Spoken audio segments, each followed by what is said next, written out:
Hello, I'm Dr. Joe Arminio. Welcome to my channel, America Resurgent, with myself as host. In this video, I survey 27 tumultuous years. I put in perspective the intense efforts of the Neocons and the Netanyahu coalition to sway the American right in favor of hawkish Israeli war policy. Let history guide our understanding of the intense pressure that high-profile Israeli critics, Tucker Carlson et al., including Candace Owens and Charlie Kirk, have been under in the past 2 years. In the process, I bear good news.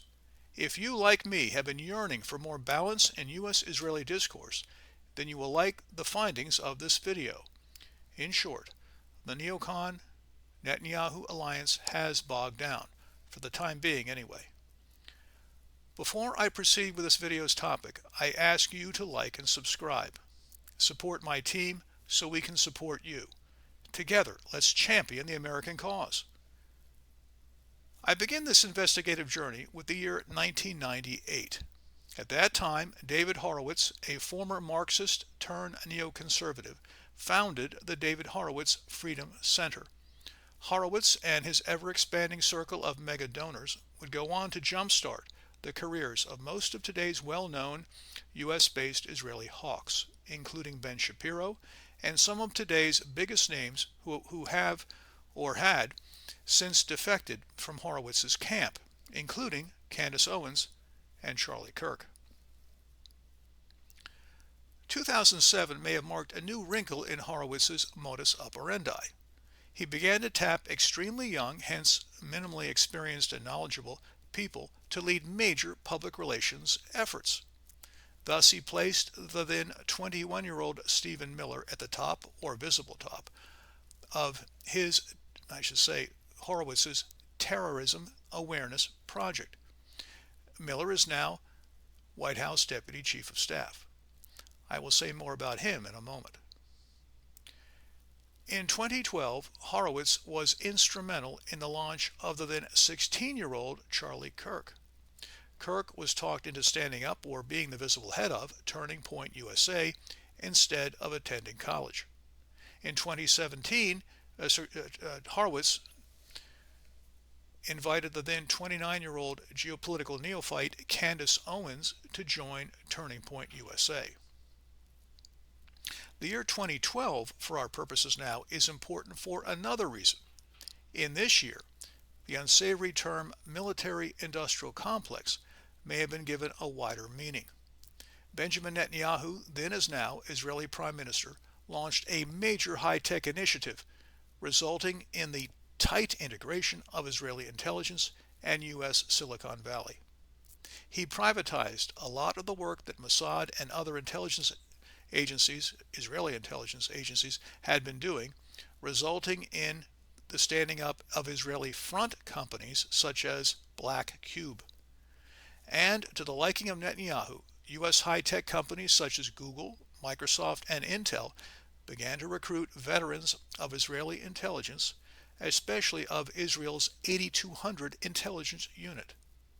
Funding the integration and expanding its reach have been U.S.-based neocon billionaires such as Paul Singer and Larry Ellison. For about 25 years, or the period 1998 to 2023, which saw the breakdown of the Oslo Peace Accords of 1993 and 1998, the interruption in the advance toward a two-state solution, and 5 Gaza wars, the Netanyahu-Neocon alliance held a firm grip on the American right. In more recent years, the alliance could thank Charlie Kirk's Turning Point USA for the influence exerted over conservative youth. Meanwhile, the Israeli Defense Force, or IDF, contained the Hamas guerrilla threat relatively successfully, despite withdrawing from the Gaza Strip in 2005. Then came the horrific October 7 Hamas attack, during which 4 times more Israelis were killed in several hours than had been killed in nearly the previous 20 years. The October 7 attack didn't just catch the IDF off guard. It began to wake up some of Horowitz's protégés, including Charlie Kirk. But the great unraveling of the consensus among the American right began in earnest, I would suggest, several weeks after October 7. The immediate catalyst was Candace Owens' objection to the extraordinary remarks of Republican Congressman Brian Mast, which he had made on November 1. When speaking on the floor of the U.S. House, Mast compared Palestinian civilians to Nazi Germany civilians and said, quote, "There are very few innocent Palestinians," unquote.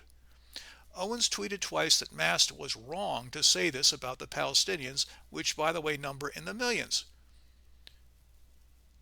It was her third tweet on the matter, dated November 3, which set off an explosion. And let me be sure I get this correctly. So Owens tweets for a third time, this time November 3, quote, "No government anywhere has a right to commit a genocide ever," unquote. Owens was simply putting Brian Mast in his place and reaffirming the obvious. No matter. Many, including apparently Ben Shapiro, took her third tweet out of context and thought it was maliciously aimed at Israel. There may have been no greater offender in apparently twisting Owens' intent than Horowitz. In a published letter of November 20, he wrote this: Owens, quote, "implied that Israel was engaged in genocide," unquote, and he would go on to write, "She is spreading the kind of lies that Hamas spreads." Quote, "She hates Israel," said Horowitz. "She is all about," quote, "stirring up drama," unquote, to further her own career. He closed his letter by banishing her from his circle. Horowitz's reaction of November 20 is all the more astonishing in view of what Candace Owens said on Tucker Carlson's show of November 15, and especially on the Charlie Kirk show of November 16. In the interview with Kirk, Owens reiterated that she is opposed to genocide per se, though not accusing Israel of genocide. Yes, eventually Owens would accuse Israel of genocide, but not until several more months had passed. In the November 16 interview, Owens also reaffirmed her affection for Israel, which Kirk corroborated and seconded. And there were these two other points. Anti-Semitism is not a term to be used lightly. Moreover, to ask questions of the Israeli government does not mean one is anti-Semitic. Finally, Owens declared and reaffirmed that she stood for America First, which she defined to mean no U.S. money being sent abroad and no U.S. involvement in foreign wars. For good measure, she added this comparison. Her American First stance is the same as that of Congressman Thomas Massie. Why did Horowitz pillory, stigmatize, and expel Owens? Who knows for sure? But I suggest we should investigate his motive by starting with this.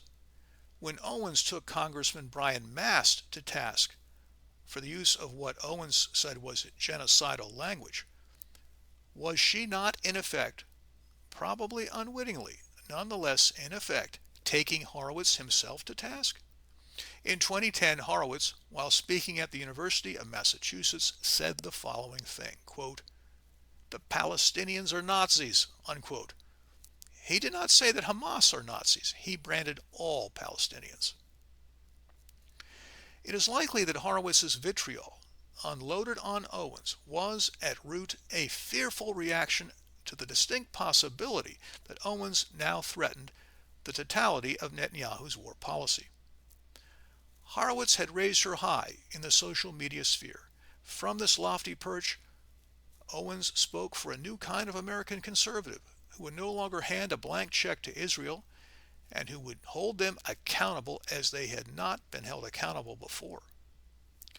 Rather than debate Owens on the merits of her argument, Horowitz, in all likelihood, put words into her mouth that she did not say nor imply, and that he, Horowitz, must have hoped would make her unwanted across the American right.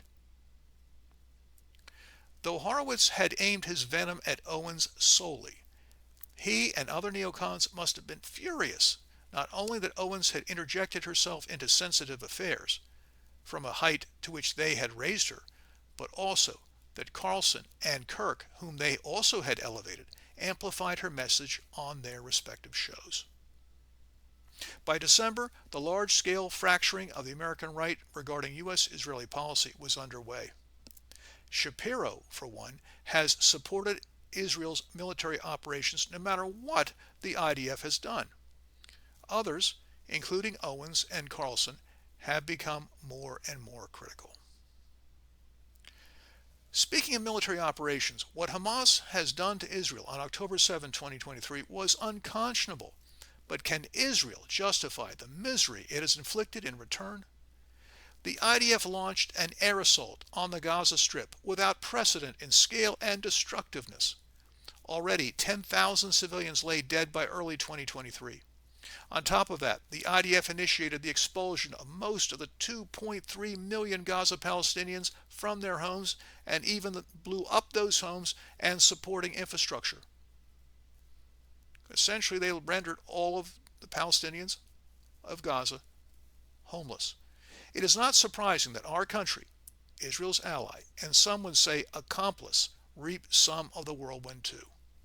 The Gaza war protests swept America beginning in the fall of 2023. On October 7, 2024, the one-year anniversary of the massive Hamas attack, the think tank Heritage Foundation unveiled its Project Esther. The impetus for this project was the Gaza war protest. The project took dead aim on the left, or dead aim at the left, I should say. It ignored the increasing misgivings on the right. The main idea of Project Esther was to brand a wide range of critics of Israel as part of a Hamas terror support network. The Trump administration would go on to implement half of the project's agenda, or according to the New York Times. Nonetheless, U.S. public support for Israel continued to weaken. From late 2023 to late spring of this year, the Netanyahu-Neocon alliance were dealing with the left methodically while dealing with dissent among the right episodically. It was not until the spring of this year that Netanyahu, probably in joint hands with the neocons, took an organized approach to combat dissent on the right, as well as to up the ante against the left. Were they, I mean the Netanyahu and the neocons, sensing, moreover, that Project Esther had bogged down and needed reinforcement from a new direction? In any event, Israel launched its Esther project in the spring of this year. That they invoked the same Esther, the figure from the Old Testament that the Heritage Foundation had invoked, was, I would think, no coincidence. Netanyahu's public relations machine has hired Brad Parscale, a former Trump campaign manager, and are throwing $150 million into social media. By late summer of this year, Charlie Kirk was preparing to criticize Netanyahu in a very big way, including showcasing Tucker Carlson and Carlson's ever more strident criticisms. To prevent this from happening, powerful donors pressured Kirk to change his mind, and Netanyahu himself applied pressure. Kirk held firm. He was killed on September 10. To say that the investigation of his death has been less than satisfactory is an understatement. Kirk's demise left a void that could not be filled. Still, Carlson, Owens, and the highly controversial Nick Fuentes have stepped into the breach. It is not well known that David Horowitz died on April 29 of this year. Horowitz's passing is a void that has been filled, I believe. There are, above all, his protégés Ben Shapiro, who operate outside of government, and Stephen Miller, who operate from within. Then you have the heightened military-industrial complex thanks to Netanyahu and American billionaires. On September 15, 5 days after Kirk's death, White House Deputy Miller spoke thus on the Charlie Kirk Show, which Vice President Vance hosted. America, said Miller, is in the grips of, quote, a vast domestic terror network, unquote, and the administration has plans to smash it. Yet no proof of the existence of such a network was offered. In addition, the vice president insinuated that what he called the far left, alluding to Hamas perhaps, had a hand in the killing of Kirk. Yet no proof of the far left's involvement was offered. On the other hand, our nation is in the presence of what I take to be mostly legitimate war protests. To view the entire 2-hour Charlie Kirk show of September 15, nearly all of which was eulogy, is to realize, I suggest, that Miller and Vance dared only engage in a minimum of what could be called fear-mongering. We can thank the valiant stands of Carlson, Owens, and others for Miller's and Vance's hesitations and for an overall improvement in public discourse regarding Israel. The Netanyahu-Neocon alliance have hit a roadblock. That said, the public should remain on guard, lest it succumb to an exaggerated sequel of the Al-Qaeda bogey, perhaps in the guise of an exaggerated Hamas bogey, which in turn could serve as a pretext for a huge reduction of our freedoms.